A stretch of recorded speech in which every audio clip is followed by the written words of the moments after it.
This is R.J. Rushdoony, Easy Chair number 355, February the 5th, 1996. This evening, Paul Biddle, Douglas Murray, Andrew Sandlin, Mark Rushdoony, and I will be discussing, first of all, the idea of house and home.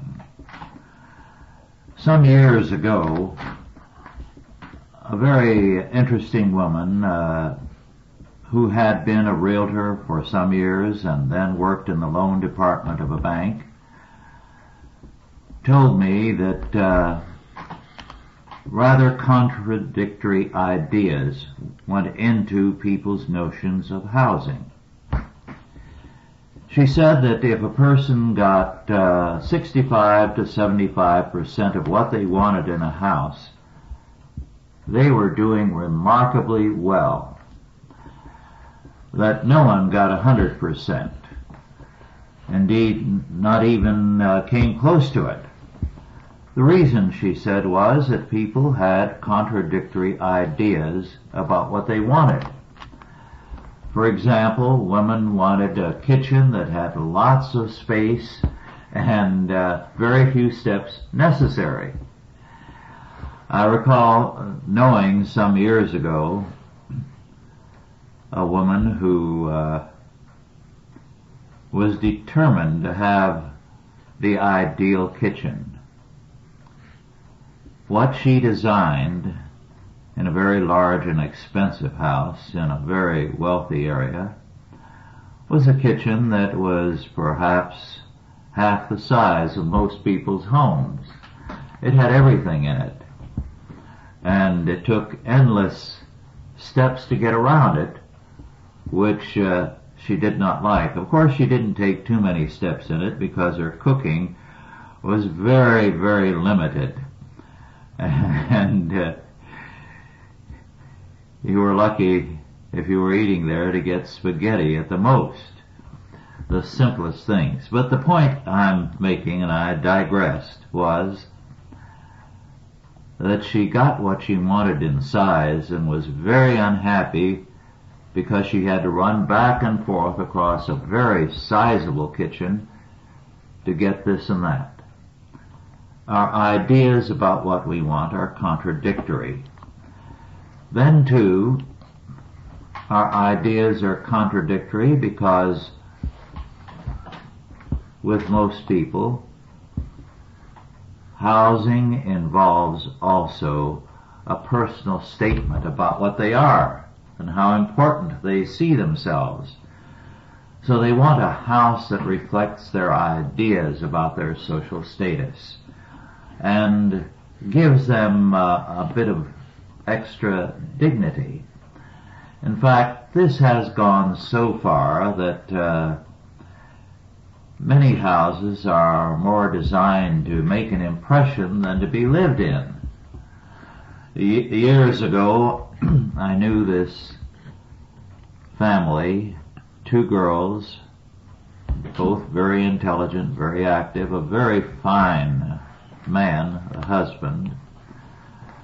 And the wife was a woman who got her ideas for housing out of various women's magazines that showed an ideal house. And nothing could be mussed up.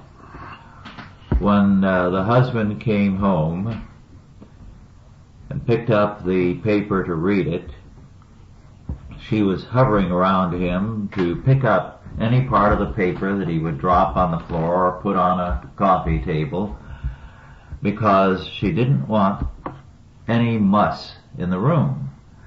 Finally, because this was getting to the girls and the husband, since the house was U-shaped, he took and enclosed the center area and made a kind of rumpus and game room of it so that the children, the two girls, and he could have some peace there.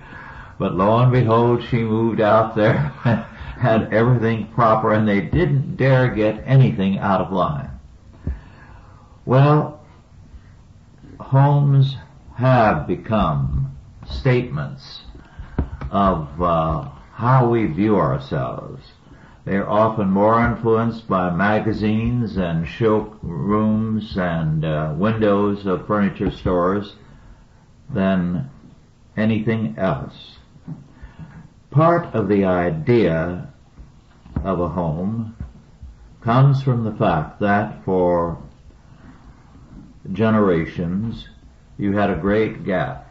You had on the one hand the vast number of people who were peasants, who lived in very, very simple cottages. Then you had the wealthy who lived in palatial circumstances sometimes, or in castles, rather hard living, but very, very impressive, or ornate manor houses. Well, the idea in that era, and the Enlightenment heightened it to the nth degree, was to make the furnishings and the interior palatial. That's about the only word you can use to describe it.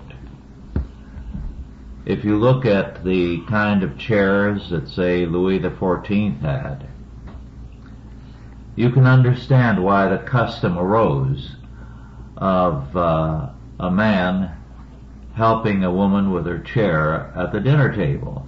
It's an obsolete custom because the chair is no longer as heavy as those old chairs were. It took a hefty man to lift those and move them. And the whole idea of those chairs was to be impressive, magnificent. They were not comfortable. They were not intended to provide comfort. They were intended to be impressive. Well, a very interesting book has been written in the past few years. In 1986, Home, A Short History of an Idea, and the author is Witold, or perhaps it's Witold, W-I-T-O-L-D, Rybczynski, R-Y-V as in boy, C-Z-Y-N-S-K-I. And Rybczynski is a professor of architecture at McGill University in Canada. He has here analyzed the history of the idea of the house and how decor, technology, and everything except comfort has marked the home. Well, first of all, the word comfort, he makes a note of that, has changed its meaning. The word comfort once meant not what it means for us, but to strengthen the Holy Spirit, the Comforter, in the New Testament.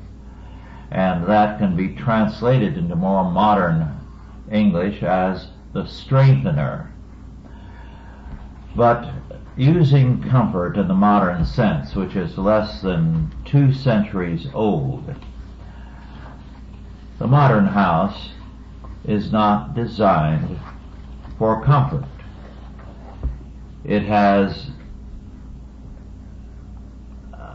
first of all, the architect, who wants to sell himself and his ability as an artist. So he is given to designing houses that are secondarily for people to live in and primarily to show his abilities as an architect. As a matter of fact, the greater the architect, the less livable the house. Things by the Bauhaus school or by Frank Lloyd Wright are ostensible masterpieces of architecture, but hardly livable. And this is the reason why, of late, there is quite a reaction against the houses that are very, very avant-garde and modern in design. they have a very low resale value. And so banks are ready, much more ready, to loan money on semi-Victorian housing, because they know that it can be resold quickly. And if they have to foreclose on a house, they want a house that can be resold. And as a result, the whole idea of housing is a battlefield now between architects who are out to please people and are despised for producing houses that are suburban houses or tract houses and that sort of thing. But they are, by and large, in spite of various weaknesses, more comfortable than the truly avant-garde housing by very prominent architects. Now, various forms of technology, Rybczynski points out, have had a dramatic effect on housing. For example, electricity. When electricity came into the house, it immediately made houses a lot cleaner, for the obvious fact that now you could see dirt everywhere in a way you couldn't with a gasoline lamp or a kerosene lamp. So that however much the housewife may have worked before, and she worked harder than she does now, she now could see dirt and furnish the house with less items that would be dirt catchers. Also, she had a vacuum cleaner. One result has been, both because of the lower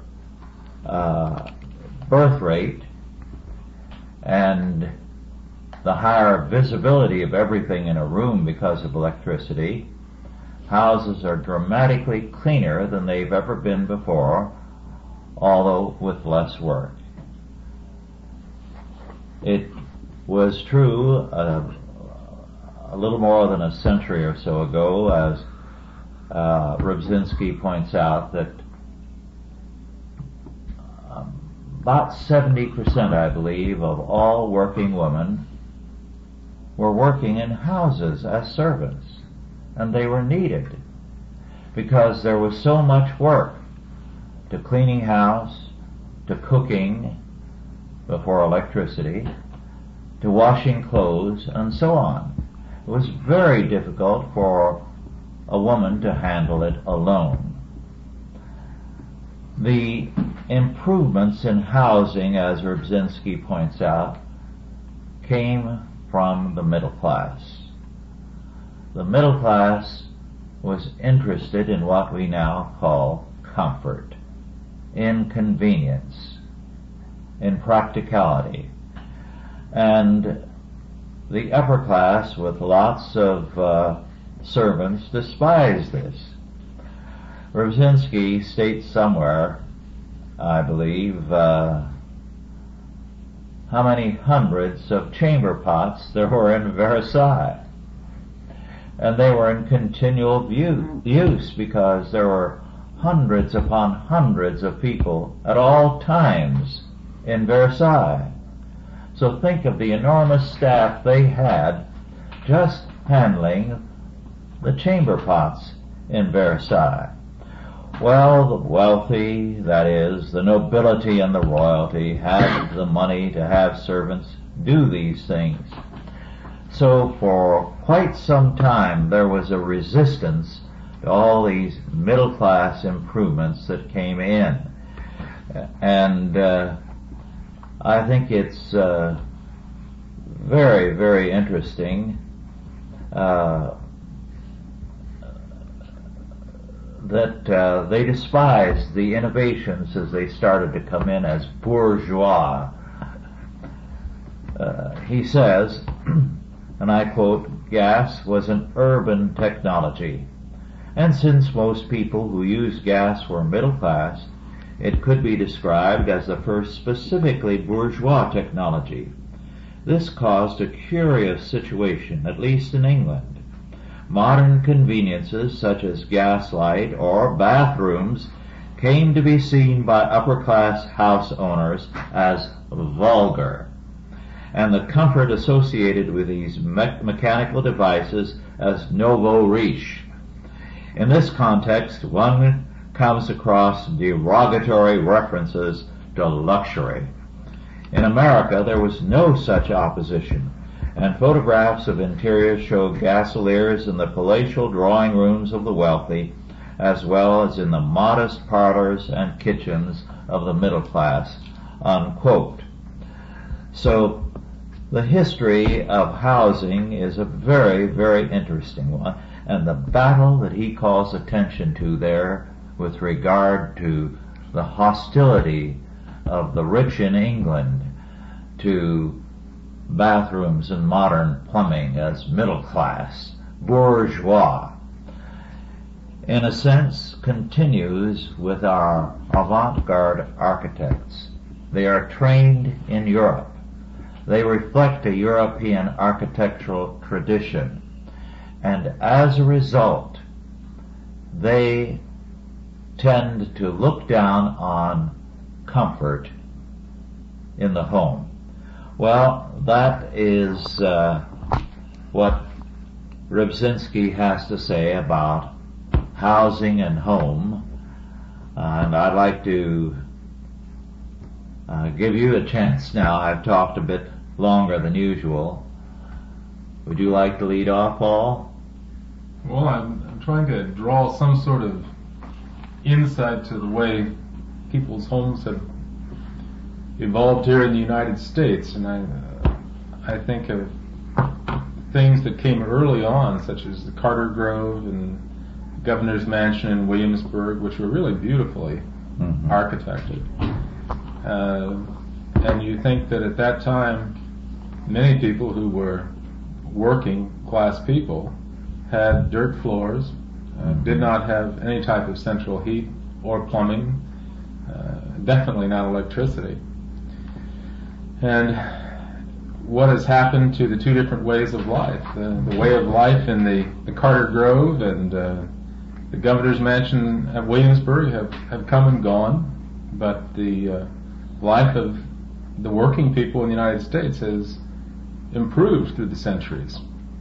And their homes reflect that improvement also, and I guess it's just their tenacity and their desire to have self-improvement and a better life. Andrew? Well, I've often wondered who the first fellow was that described the indoor toilet as a water closet. I had to find some sort of a euphemistic name for it since nothing existed prior to that time.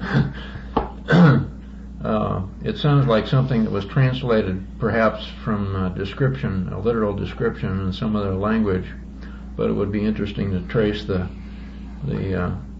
I think some of the primary innovations there came in England. Mm-hmm. There were some very inventive men there. Well, they call it, or have called it, the indoor toilet in ships and sailing ships a water closet, and it's still referred to it that way in sailing vessels, even private yachts. It's referred to as the water closet, just for old time's sake. I think that there's been a lot of there's people-driven innovations in homes, and there are market-driven innovations in homes. I think we touched lightly on one prior easy chair about the big open space in the 1950s, the big open space where there were no divisions or anything in the home. And this was supposed to result in more family closeness and so forth. And it made people feel very uncomfortable because there was no refuge. Humans have this need to have a refuge where they can go inside a room and close the door and be by themselves for a while. Whether it's to sulk or to read or whatever, there are times when humans have to have a situation where they can go and be alone. And this attempt in the 1950s just disregarded that basic need, and but it was strange to see people who just embraced it because it was the new wave, Yes. the new thing. And after they got their money invested in the house, they couldn't wait to get out of them. They sold them and went back to more traditional homes. And I remember being evaluated by a very candid real estate type when I was shopping for a home in Marin County. He wanted to know, what we wanted. And he says, "Oh yes, you're the hardwood floor type." And we realized that we fell into the conventional home buyer because he apparently got lots of people who wanted something different and would go for any kind of avant-garde type of housing. But that was, I think, a classic instance of a market-driven thing, because the builder and developer is the one who came up with that idea, and it didn't fly. A lot of those houses, I noticed after I moved up there, had been converted. People had done, quotes, remodeling, and they got rid of some of that open architecture on the inside. But nothing's changed. You can drive down here in the valley, and you'll see people who have built present-day replicas of antebellum homes. Great, big, high columns, a la Jefferson's mansion and so forth. And I saw one guy out there had to go rent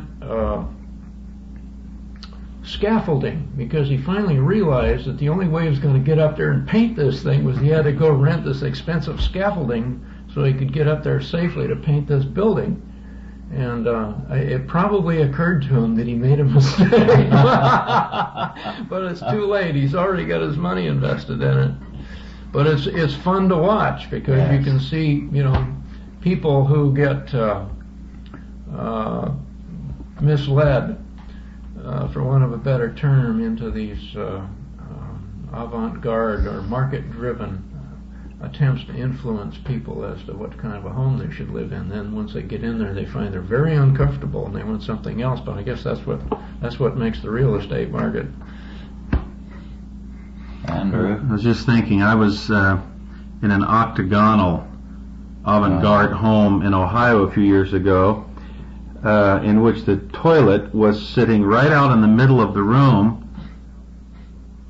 The upstairs. I'm telling you the truth. There were no walls around. There wasn't a bathroom. It was just right out in the middle of the room. And I thought, who would ever use that? Somebody who's very European. It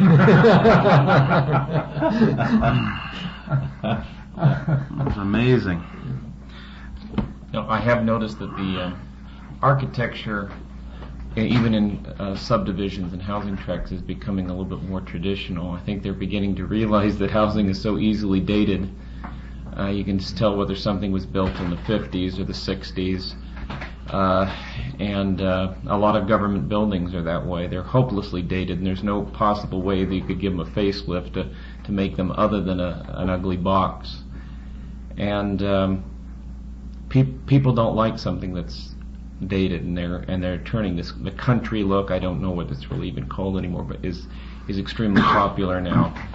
And I think people are looking for something that's of a little more enduring, and I think the houses that are being built in the last 10 years have much more of a grace and an elegance and a simple beauty to them, and I think that's a little heartening.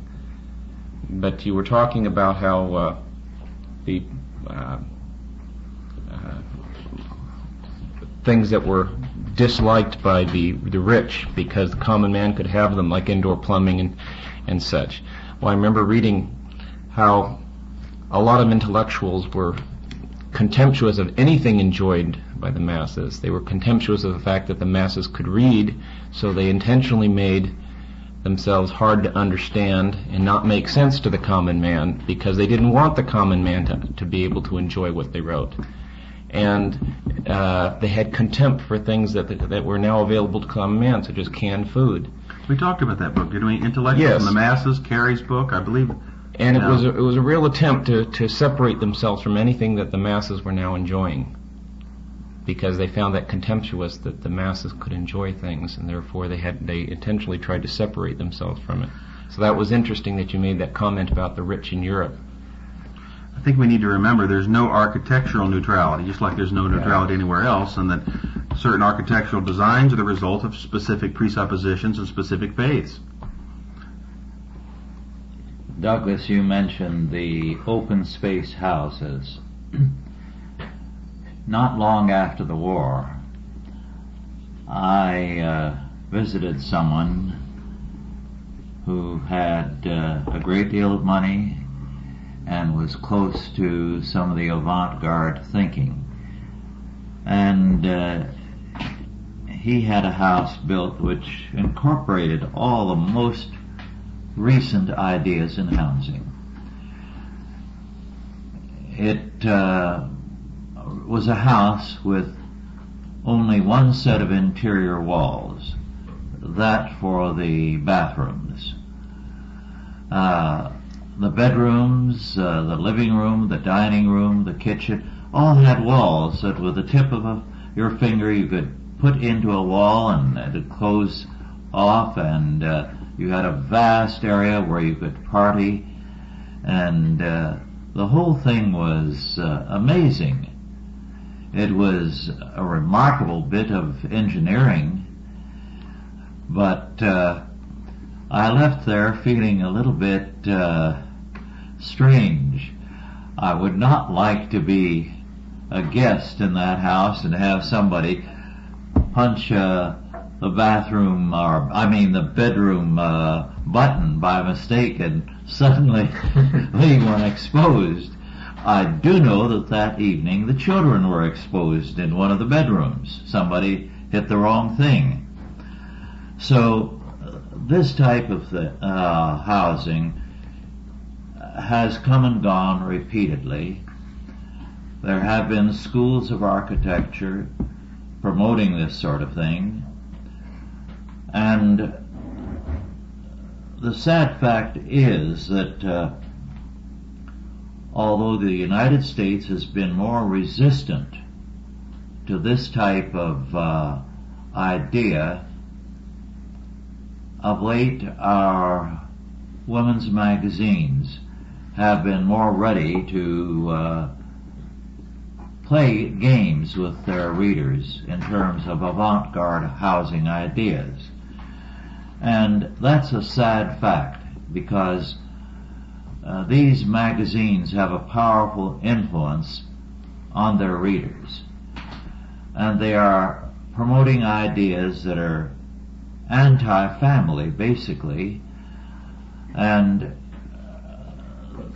their whole purpose is to make an impression, so that we have a growing problem in that these women are influenced by these publications. One of the things that we need to realize, and Rybczynski does call attention to it, is the important role women have placed in the whole of the middle-class revolution in housing. When the middle class began to come to the fore, the women rebelled against the idea of housing that was designed to make a statement, to impress people, to pretend to nobility and aristocracy. So their very practical bent was revolutionary, and they insisted and got more practical emphases in housing. However, we have a problem now in that women, through women's magazines, house and home magazines, that sort of thing, are beginning to reflect the emphasis of the aristocratic, using the term with quotes, architects who see themselves as avant-garde artists and who do not want to be governed by the very practical requirements of living in a house. As a result now, as far as women are concerned, they've shifted from the great middle class tradition of comfort to decor. They want a decor that will make a statement. They want to be impressive, so that just as their hair has to look right in public, well, there's nothing wrong with that, and as their clothing has to look exactly right, and again there's nothing wrong with that, the house has to look exactly right at all times. And I do believe this has contributed to the problem that families are having with children. Children are in the way. They mess up things. And their play can mean that a lot of things are dragged out and left out, which is not right, but they don't want them dragging their things out and playing. So that you have women saying, after they shake their heads at the mess Junior has created, one child is enough. And they're not tolerant Absolutely. of what the child needs. And that has been a major revolution away from the middle class revolution that women once effected. Children are... Go ahead, Douglas. There's some interesting things that have been happening in our culture in the past 30, 40 years that obviously have had a big effect. Something like at least half, if not more than that, of women who have a home situation are working outside the home. And the men, you have a lot of role reversals going on. You have a lot of women going outside the home to work, and the men are now doing the cooking. So they're having more to say about how the kitchen is laid out and how the house is laid out. And then you've got technology-driven factors. Before, architects were always the ones who had the capability of visualizing in their mind's eye what the finished product of the home would be after it was built. Nowadays, in order to sell a spec-built home, a builder has to use computer-aided design so that he can furnish a visual representation of what each room will look like, what the traffic patterns will be inside the home. Many times people can't visualize, for instance, how big a 10 by 12 room or how big a 18 by 20 room is. And when they designate the particular size of a room, they really don't know from the given dimension whether it's going to be large enough to suit the activity that room's is going to take place in that room. So using computer-aided design with computer technology, they're able to furnish the prospective home buyer with a better shot at coming up with a livable house that's going to be within their means. There's some other things like Andrew mentioned the octagonal house. I almost built a hexagonal house years ago, and I had the architectural plans drawn up and so forth, and I decided against it because wherever you woke up in the house, you wouldn't know which side you were on. It's disorienting. But I found out from a builder that they are an inefficient use of building material, because these homes, just like geodesic domes, for instance, use slightly more than half a sheet of plywood, and then the rest of it is scrap. So it's a very inefficient and very costly method of building.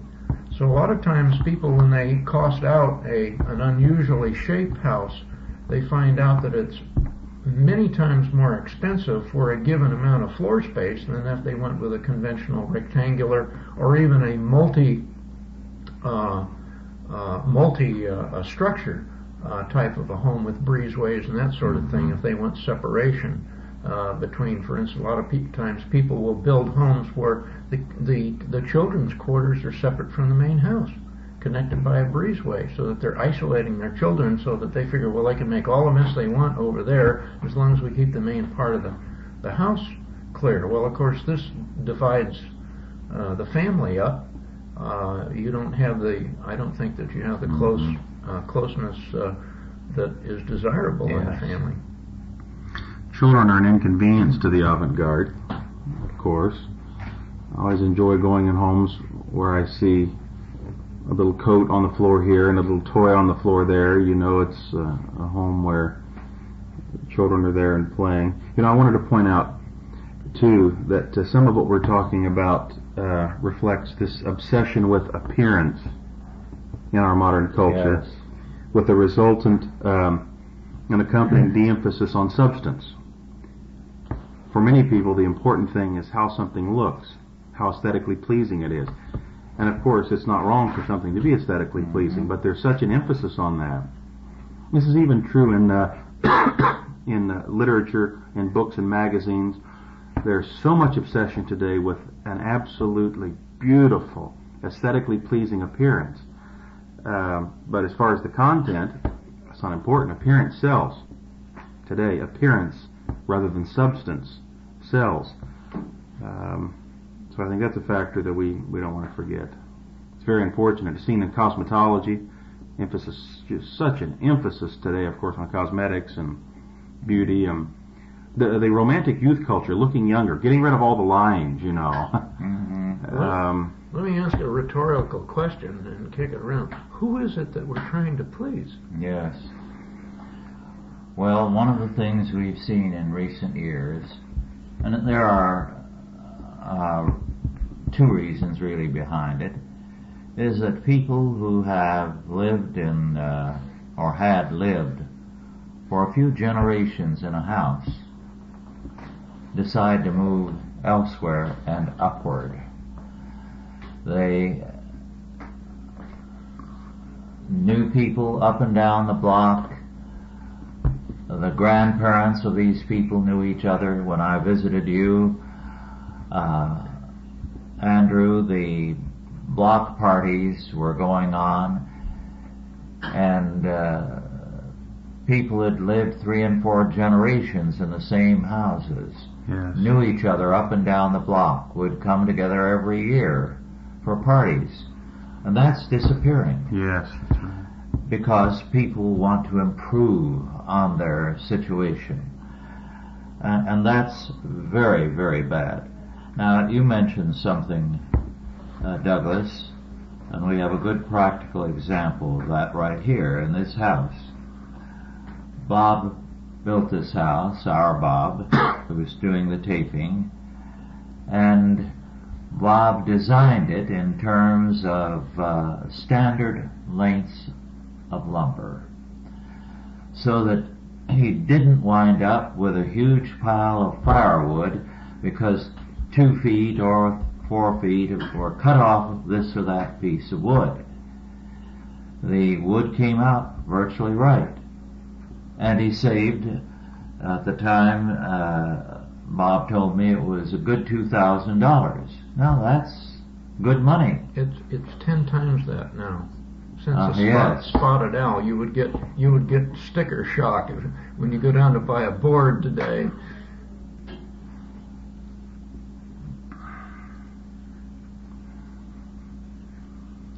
Well, the subject of housing, as Rubzinski has pointed out, is the history of an idea. How do you see yourself? What is important for you? Being in the right neighborhood in terms of economic status? Or is it living comfortably, being close to people you know and love, or to your family? All these are very important considerations, and today we have none of this considered in most housing ideas by people. But the fact that Mark and Joanna and Bob and Rebecca and her family are close to us. makes a world of difference in living. And that's an aspect of house and home that is now forgotten. Well, there's some, forces in the American culture that force people, I think, to no longer place a great deal of value on where they live, That's because right, they know absolutely. they're not going to live there very long. That's right. Because the average job now is 3 or 4 years. You've got a highly mobile, more mobile workforce than ever before in history, perhaps in the history of the world, for so large a number of people, that it's impossible for many people to attach any importance to where they live at all. I mean, they'll just take any apartment, any kind of living accommodations that they can find close to where they work, because the practical considerations are overpowering. And that has pernicious results, because you cannot develop, in many cases, strong long-term friendships because of that. I know people, if you're moving every 2 and 3 years, there's a good chance not only you won't see your family a lot, but you can't develop friendships, as of course in the past you tended to live by people for many years. There's a flip side to that, and that's how people view people who move for what they consider arbitrary reasons. Californians are notoriously despised throughout the West because they're viewed as people who sell their house for an inflated price in California, move to their neck of the woods in Idaho, Montana, Washington, Oregon, and outbid the locals on the nice properties and raise property values, and then inevitably want their California urban lifestyle brought to the country. And they're held in contempt because they're bringing in what they tried to escape from. In a lot of areas, I'm not well traveled, but I know the Coeur d'Alene, Hayden Lake area. I used to spend some summers in a few years back, and it was to a little town of Hayden Lake and a small town, a small city of Coeur d'Alene on the edge of a lake is now a large metropolitan area. It's solid city. Extends for several miles because people from out of state decided that's a quality lifestyle, and so they moved up there, and now they brought all their fast food and their traffic and their congestion and the city life to northern Idaho, and they're not well respected for that. And I think that's pretty much true in many places in the West. Well, I recall some years ago, classes were given, at least in one place, on buying a house as an investment. A very fine woman, now dead, a good friend, one of the finest friends I've ever had, nonetheless had similar ideas. And she told me when I moved up here that I should keep track of all the money and all the receipts and slips for every bit of repair on the house, for the new roof, for everything else, because when I sold the house I would have the paper to lower my capital gains. Now, I told her as well as I was able that I didn't intend to sell it, that I hoped, even as my father and his family before him had lived over 2,000 years in one place, that the Rushdoonies would be here for a long, long time to come, that we didn't move because we wanted to from our previous location in the old country, and we didn't expect to move here unless we were forced to. But that's an alien attitude. I think that's viewing a house as an investment, well, is largely because most people don't own their houses. They're deeply in debt, and they basically have some equity and a tax advantage to owning a house, and that's how they view it, rather than a home. And I think in this new talk in the presidential election of a flat tax, one of the big factors is what will it do to the housing industry. Are they going to have a mortgage deduction. And if not, what's that going to do to the value of your house? And that's a major factor when people consider it's not my house as a home, but it's all I have. It's how many years of investment in it, and I need to preserve that as an investment. That's my nest egg. Some years ago I was in Washington, D.C., and someone in Congress had proposed eliminating the IRS deduction for interest, which only came about after World War II to stimulate housing. And the building industry took out a full-page ad in the local daily against that idea, even though it was not likely to have been considered too seriously. Well, too many either intended or unintended consequences of taxation as regards the home. A lot of people feel like they're just serfs, because of the property taxes that they have to pay. They don't feel that they own the house, and that's another reason why people don't have any particular attachment to the property that they live in.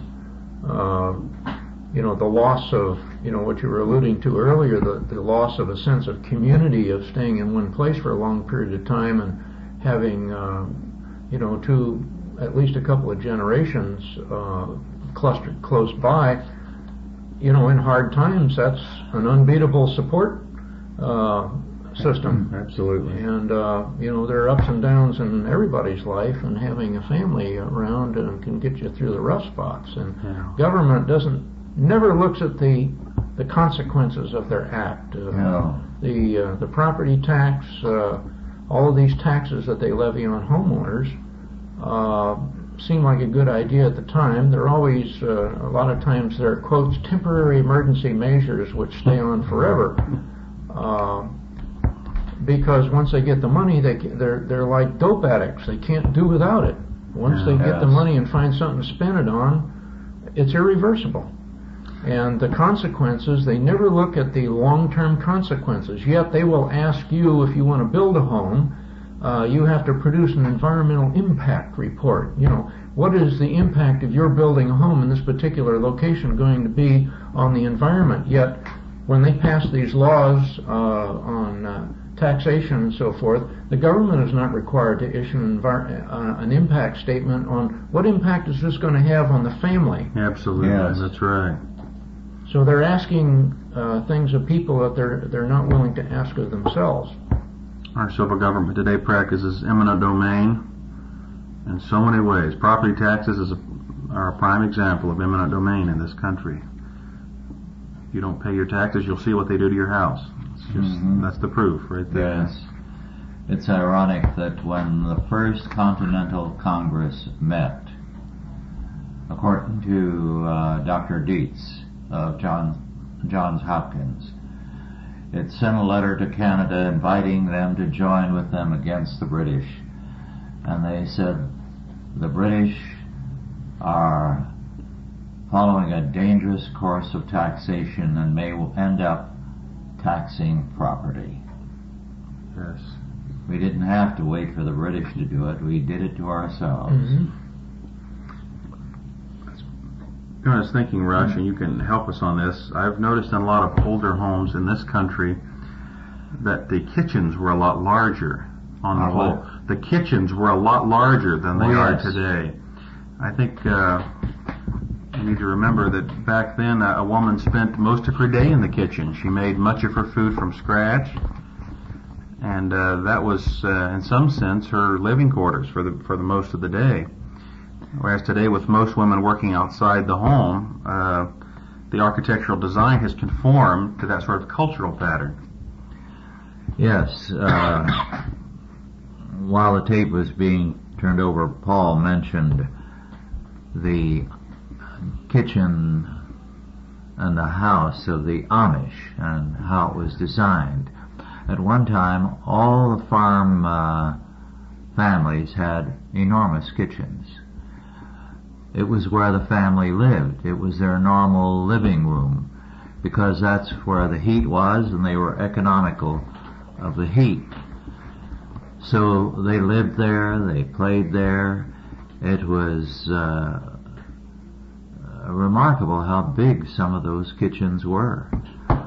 I remember a couple of them truly enormous, and everybody spent all their time in the kitchen because the whole family was active there, and it was a most congenial situation. And attached was often a pantry, and there were all sorts of canned goods there, whereas that's not seen very much today because of the alteration in modern culture. That's an interesting point. The pantry is gone in most homes, except this one does have one, a very fine one. And another thing that marked the early American home, the chapel. Now that was a remarkable thing. In Britain, the lords would have a private chaplain in the Middle Ages and a chapel. But it was the Puritans coming over here who felt that they needed their own private chapel, where either as a family or as individuals they could go for prayer. And these were usually near the front door. Some very old homes will still have those rooms, but they've long since, for 100 years or better, been converted to other uses. Well, as Morgan pointed out, the Puritans considered the family a little church, and the father was, as it were, the minister. That idea, too, has been lost today, unfortunately, and fathers don't take the responsibility and obligation to lead their family in worship as they should. I think one of the things, to follow up on something you said earlier, Andrew, mothers should stop apologizing when the pastor comes over or someone else and the children have their things on the floor in the living room. It's one thing to say, all right, children, play elsewhere now, but to apologize for that, yes, I think is very, very wrong. Yes. Children should not be confined to their bedroom to play. It's a family.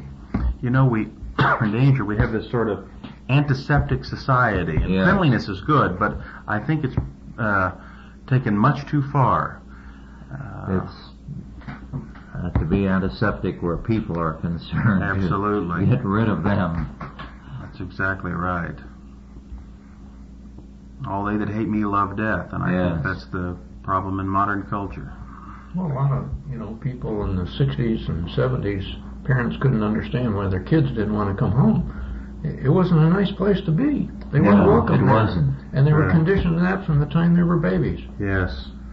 So as soon as they had the mobility, kids that want a car at 16 years old, or as soon as they can get a driver's license, they want to get out. They want to go somewhere else. That's a very important point, Douglas. I know back in the 20s and 30s, nobody had that feeling. Everybody stayed at home. They enjoyed one another. It was a totally different world. Well, and the fallout from an antiseptic housekeeper, whether it's man or woman, where you create a place that you don't feel comfortable. I mean, a house is supposed to be your refuge from the That's right. difficulties that you face outside the home, earning a living or whatever you have to contend with. And if you can't feel comfortable in your own home as a refuge, at least for a few hours a day, Yes. then what good is it? That's the reason a lot of people don't come home. That's right. They'll go, like you have these movies or these situation comedies on television, like Cheers, where people find an artificial environment, which is a local tavern or a bar, and the bar patrons are their family members, a surrogate family, and the bar room is a surrogate home, and they spend all their time there. And people wonder, well, why is that? Well, they don't have a home to go to, or they don't have a home where they feel comfortable, where they feel wanted or needed, or feel at ease. That's right. as I recall, in the 30s, early 30s, there was a movie that